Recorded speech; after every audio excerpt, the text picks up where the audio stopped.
रोमी 13 अध्याय उसके 11 पद। समय को पहचान कर ऐसा ही करो, इसलिए कि अब तुम्हारे लिए नींद से जाग उठने की घड़ी आ पहुंची है। है ना?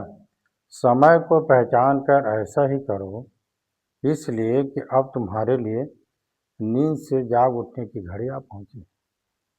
कहने का मतलब ये है रेणु बहन कि जिस समय आप विश्वास किए थे, जिस समय आप वचन को सुनने लगे थे, जिस समय आप प्रभु के नज़दीक आ रहे थे, है ना?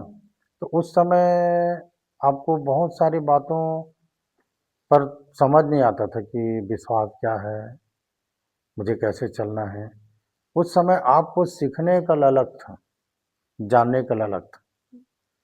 और जो ललक होता है ना मनुष्य की जानने की, सीखने की, उसी मनुष्य को ना आगे बढ़ा देता है परमेश्वर। क्योंकि अगर आप में वो ललक नहीं होगा, वो लगन नहीं होगा तो कैसे आगे बढ़ोगे? तो मैं अक्सर इस बात को देखा हूँ, जब भी कहीं भी आपसे अगर मेरा मुलाकात होता है तो क्या बोलते हैं, भैया समय मिलेगा तो आना। कई लोग ऐसा नहीं बोलते हैं, पर आप अक्सर बोलते हैं, कभी भी भैया समय मिलेगा तो उसी समय परमेश्वर आपके घर के लिए योजना बना दे। ये परमेश्वर के प्रति आपका प्रेम है, ठीक है? परमेश्वर के प्रति आपका प्रेम है। तो यहाँ लिखा है कि क्या लिखा फिर से? समय को पहचान कर ऐसा ही करो, समय को पहचान कर ऐसा ही करो। इसलिए कि अब तुम्हारे लिए नींद से जाग उठने की घड़ी आ पहुंची है। हाँ, पहले का समय क्या था, बहुत सारी चीज़ों को नहीं समझते थे, अब समझने लग गया, है ना? उसे सारी विधि नियम पर चलना पड़ेगा रेणु भाई। मैं तो अक्सर बोलता हूँ कि कोई ऐसा काम मत करना जिससे फिर से आपको पछतावा हो। प्रभु बार-बार नहीं मिलता रेणु हम्म, भाई। एक बार प्रभु आपसे दूर होगा ना, आप पछताओगे, नहीं मिलेगा। एसाव जो है ना, मन फिराव के लिए आँसू बहा-बहा कर मन फिराव के लिए अवसर खोजा पर उसको नहीं मिला। ऐसा भी मत हो जाए आपके पास कि आपको आँसू बहाना पड़ जाए और परमेश्वर ना मिले। इसीलिए कभी-कभी इस बात के लिए आनंदित होना कि इतनी बड़ी भीड़ में परमेश्वर आपको चुन लिया। नाम लेकर बुलाया है आपको, है ना? और संसार की चीज़ों के चलते ना, कभी-कभी क्या होता है कि किसी-किसी चीज़ से प्रेम हो जाता है ना? मैं कैसे करूँ, क्या करूँ, है ना? जब उसके नियम विधि जब समय आता है तो आदमी खींच लेता है अपने आप को। आपको पता है, कैन और हाबिल जब दोनों थे, तो वो लोग जब देते थे तो उससे पहले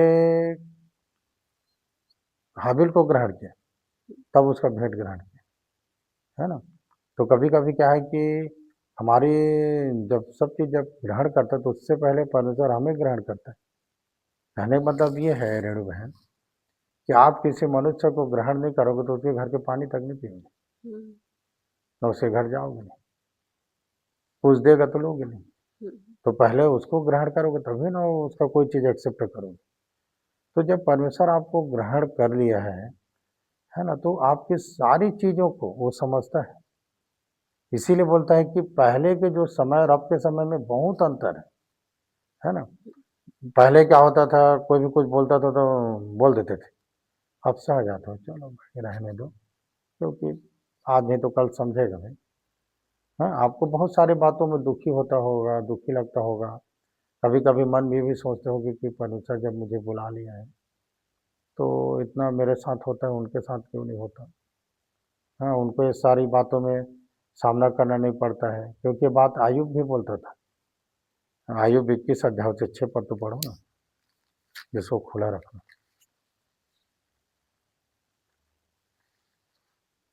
भजन संहिता के पहले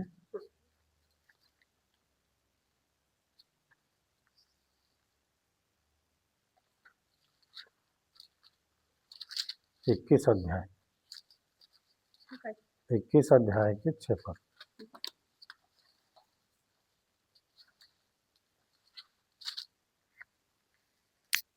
जब मैं स्मरण करता तब मैं घबरा जाता हूँ हुँ। और मेरी देह थर थर कांपने लगती है। हाँ, अय्यूब बोलता था रेणु बहन, जब मैं स्मरण करता हूँ तब घबरा जाता हूँ और मेरी देह थर-थर काँपता है। मतलब इतना घबराहट कि लोगों को देख के काँप जाता था। कि क्यों कांपता था ये? क्या कारण है कि दुष्ट लोग जीवित रहते हैं, हम्म, वरन बूढ़े भी हो जाते हैं और उनका धन बढ़ता जाता है। हाँ, क्या कारण है कि दुष्ट लोग जीवित रहते हैं और बूढ़े होते हैं और उनका धन बढ़ते जाता है? आगे।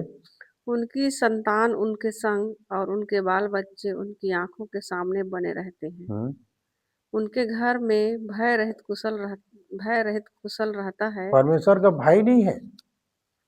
कभी कभी ये नहीं सोचते हो कि आप कि मैं परमेश्वर को जान गई हूँ, अगला व्यक्ति नहीं जान रहा है, पर वो जी कैसे रहे, अब मैं कैसे जी रही? ये आयुब भी सोचता है, अच्छा जो आप सोचते हो। मतलब अंतर देखते हो कि वो लोग कैसे जी रहे बिंदास। यहाँ लिखा है भय, मतलब भय रहित जीवन, है ना, उनके जीवन में भय नहीं है, पर ऐसा जी रहे हैं कि बड़ा आनंद है। और कभी कभी हम इसी बात में धोखा खा जाते हैं, हमसे अच्छा तो लोग जी रहे हैं ऐसे करके, तो हम लोग भी उन्हीं के जैसे होने लग जाते हैं। पर उनके जीवन में ईश्वर का भय, भय रहित कुशल है।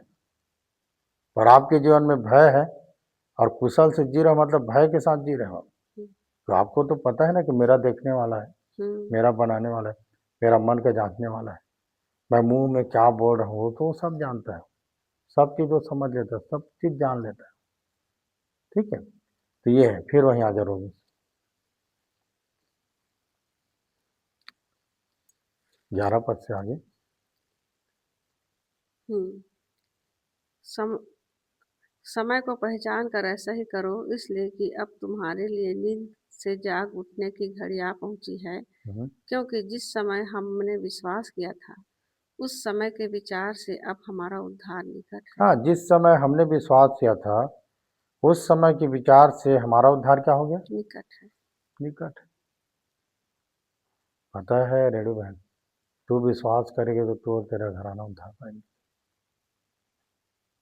आपके विश्वास से, लिखा है, उसको पढ़ना, पहला कुरिन्थियों 7 अध्याय को। हाँ। अगर किसी की पत्नी अगर विश्वास करती है ना, स्त्री विश्वास करती है और इसका पति अगर विश्वास नहीं करता है, तो लिखा है रेणु बहन, पत्नी के कारण पवित्र ठहरेगी। समझ रहे? पत्नी के कारण पवित्र ठहर जाएंगे। ये बात को नहीं जानते, जिसके घर में पति विश्वास करते हैं पत्नी नहीं करते, नहीं जानते बात, है ना। क्यों ऐसा बोला मालूम है? क्योंकि पति पत्नी दोनों एक देह एक तन है ना। अगर आपको उद्धार होगा तो आपका देह नहीं रुकेगा, ये है। और ना आपके बाल बच्चे रुकेंगे, क्योंकि लिखा है ना, तू विश्वास कर तू और तेरा घराना उद्धार पाएगा। वो वाचक ही है, वचनबद्ध है।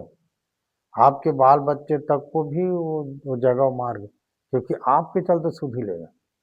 अब देखना ना, पुराने नियम को परमेश्वर बोलता था कि मूसा को, है ना, कि मैं तेरा परमेश्वर, अब्राहम का परमेश्वर, इसहाक का परमेश्वर, याकूब का परमेश्वर, यह कहता है। मतलब नाम लेके आने वाले समय में बोलेगा कि मैं रेणु का परमेश्वर।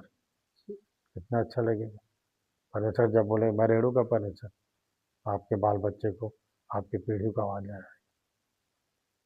तो ये है, आप विश्वास में मत डगमगाना, क्योंकि इधर उधर जब हो जाओगे तो फिर आधार नहीं है ना परमेश्वर के छो, परमेश्वर ही आधार है।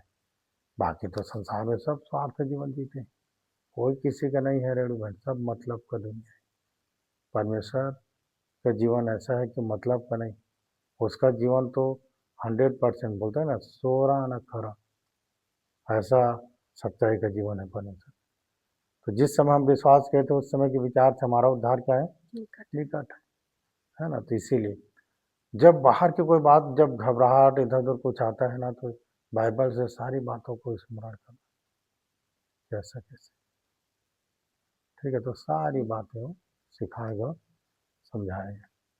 वचन ही आपका सब कुछ है ना। जबकि आपके पास वचन है, तो जब आप निराश होते हो तो परमेश्वर का वचन पर ध्यान करना, वचन से परमेश्वर बातचीत करेगा आप, वचन के द्वारा ही परमेश्वर आपको दर्शन देगा और इससे आनंदित। सब चीज है, सब चीज़ छोड़ के जाना पड़ेगा परमेश्वर के पास। सब चीज़ है, फिर भी एक चीज़ हमारा कुछ काम करें जब तक परमेश्वर हमारे साथ। परमेश्वर है, परमेश्वर तो खाना खाने के लिए मत पाओ, कुछ नहीं रह, पर परमेश्वर यदि आपके पास है, यदि परमेश्वर के आपके वचन आपके पास है, परमेश्वर का वचन आपके पास, सबसे बड़ा धन ये संसार, है ना? तो इन्हीं बातों पर आप ध्यान करना हम्म। दुआ करें।